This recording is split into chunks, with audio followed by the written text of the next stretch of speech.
In past videos, we've examined large data sets by looking at template graphs to visualize the data and automatic folder creation to structure the data. But automatically analyzing the data is also a key component of dealing with large data sets. So we're going to look at the ability of the UT to browse through a data set and automatically compare values to their set points. And this is called setpoint analysis. To import a large data set, we're going to start off with a building that has individual channels in individual files. So we're going to import several hundred files as part of this example. And when the files are imported, we're going to have the UT automatically group those files.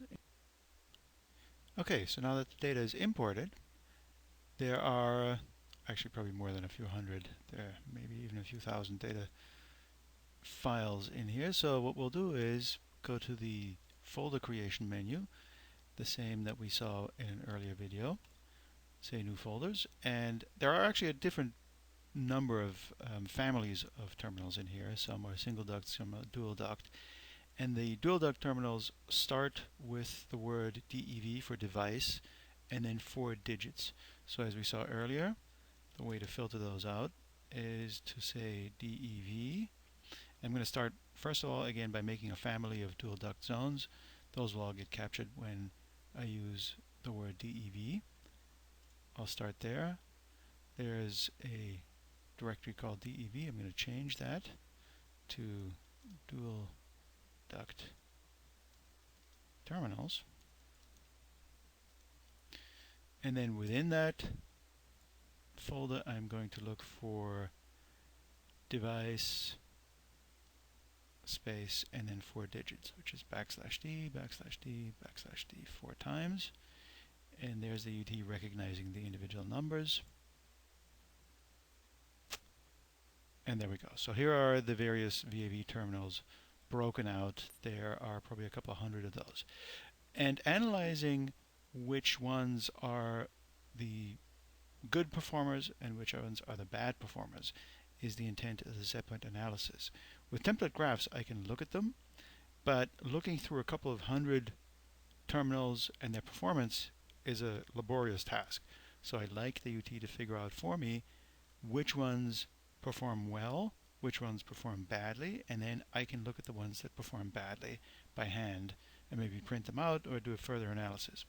The way to do that is to define what variable I want to look at and what the set point is for that variable, and then to have the UT automatically calculate how far off of set point it is. So under the analysis menu, I'm going to go to setpoint and create a new setpoint analysis. Obviously, bad performance will express itself in room temperature, and usually what I want to do is look at the temperature first to see where errors occur in terms of user satisfaction, and then look at the airflow, because often the airflow is of course related to issues in temperature, meaning if I'm short of airflow, I'm likely to have problems with temperature as well. So I'm going to call the first analysis a temperature analysis, and I will use the dual duct terminal folder that I just created earlier. And within that folder, I want to use the room temperature variable. So in looking back at that example, I'm going to look at where the room temperature appears, and so it's typically called space temp. So I'm going to use the word space temp. There's also supply temperature and space set point, so I'm going to use the word space temp to look in each of the subdirectories. So I'm going to dynamically look for all the words in the name. Space temp, there we go. And then I'm going to compare that actual temperature to the set point. In the case of a room temperature, I'll have a cooling and a heating set point, or an upper and a lower set point. It may well be, as is the case on this job, that I have a variable and it's called space set point. But quite often it may be that I don't have a set point trended or defined, and then I can use a fixed set point. In this case, it's defaulted to 68 and 75, which are reasonable values for a space set point. So when you don't have one trended, you can substitute one yourself. You can also make global variables or global channels and use those. So again, I'm going to use the word search for the upper set point, and I'm going to call it space set point. And in this case, apparently the system has just one. So this is quite likely an older system. And I'm going to use the same search term for both. So there's really no deadband on this system. Okay, and the title will be, I'll call this variation from room temperature set point, for example. And then I analyze it. And here we go. So the results, and these are somewhat hard to view on the small screen that I'm using for this example, but I can export this to an Excel spreadsheet. To export the data, I can simply copy paste. So I'll start at the beginning here, drag down a little bit. This is a very large data set, so I'm just going to scroll down with the scroll bar to the end and hit Shift Select, then copy. And I'm going to go to an Excel sheet and say paste. This column I'm going to make a little wider just to make it fit. Select everything, double click for the row width. There we go, row height. So the result score that I get is presented in a number of different ways. I have an overall result score, that is the performance over time in both heating and cooling modes. And I also have separate ones, a lower value result score, that's for the heating portion, so everything below the heating set point. Upper value, that's everything above set point. In this case, those are the hot zones. So this zone, for example, is usually cold. It's got a lower value result score that's high. A high score is a bad result. But it's got an upper value result that's pretty low. So it's not often too hot, but it's often too cold. I can see that as well here, where I look at the percent of time under the lower set point. So 80% of the time the zone is too cold, 20% of the time it's too hot, which translates in absolute numbers to these many seconds for the time that I've looked. And I can also look at the average value under the set point. So I'm 17 degrees below set point in this case. That's pretty cold, so that's why the score is pretty high. On average, in the time that I looked, I was 2.9 degrees above set point when it was too hot. So those indicate, some of the values that I can look at.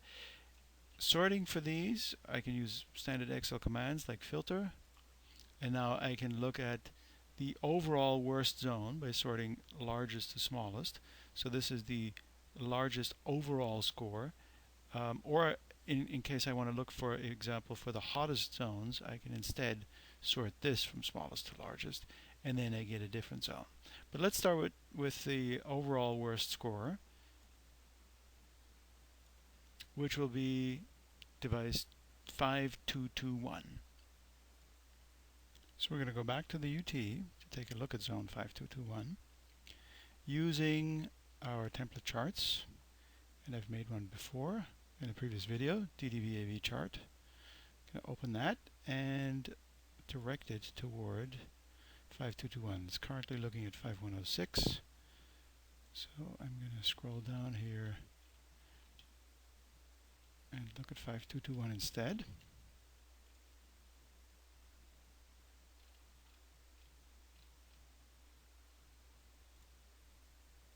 There we go, 5221.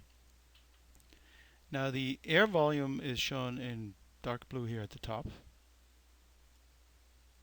Codex CFM, and the room temperature is shown in purple at the bottom here. So it looks like it's between 70 and 75 most of the time. Somewhat surprising then that this zone should be the worst performer until we look at the temperature set point. So here's the yellow temperature set point. It goes to 90 and then stays at 90 here. Not quite clear what the users were doing, but clearly this is not a very trustworthy set point to use for actual evaluation of the zone. And it's not quite clear why the zone doesn't respond better, because obviously if I had enough heating capacity it would actually go to 90 degrees. But if I'm trying to figure out in terms of comfort how well the zone behaved, I don't really want to be at 90 degrees. So we'll rerun the same analysis with a different set point because we can't rely on what was given here.